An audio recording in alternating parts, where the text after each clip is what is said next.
ឆ្មក់បាញ់ប្រហាងក្នុងដែនសីមាដែលខ្ញុំតាំងនៅពួកយើងមិនបានចូលដីសัตว์ត្រូវម្ដេចចោលខូខើបំពៀនរំលោម៉ោងភ្លឺទៅហើយស្នូផ្ទុះអាវុធយុទ្ធមិត្តមុំមុតប្រយុទ្ធតបាញ់ខ្មាំងសត្រូវវិនាបាំងក្លប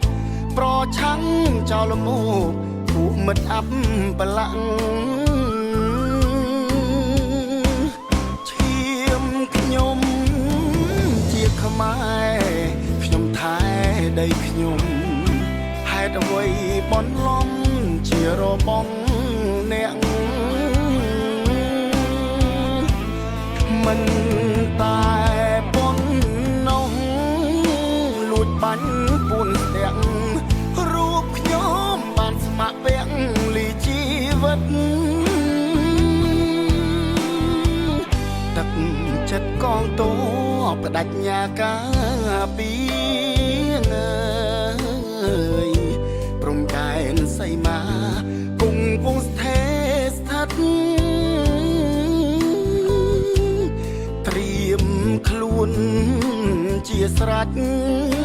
ចំពោះអមិត្តហ៊ានបដូរជីវិតការពារទឹកដី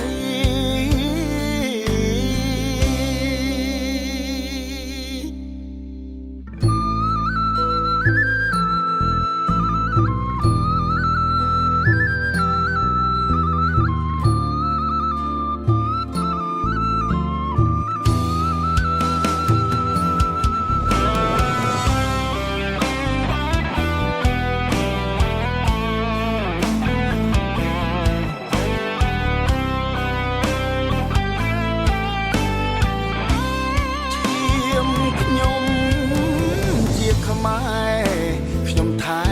ដីខ្ញុំហេតុអ្វីបនលំជារបងអ្នក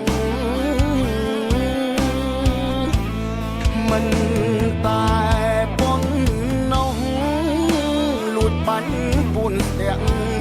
រូបខ្ញុំបានស្ម័គ្រពាក់លីជីវិត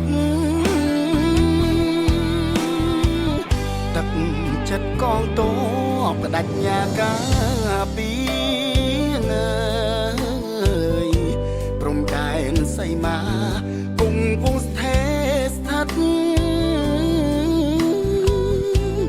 ត្រៀមខ្លួនជាស្រេចចំពោះអមិត្តហ៊ានបដូរជីវិតការពារទឹកដី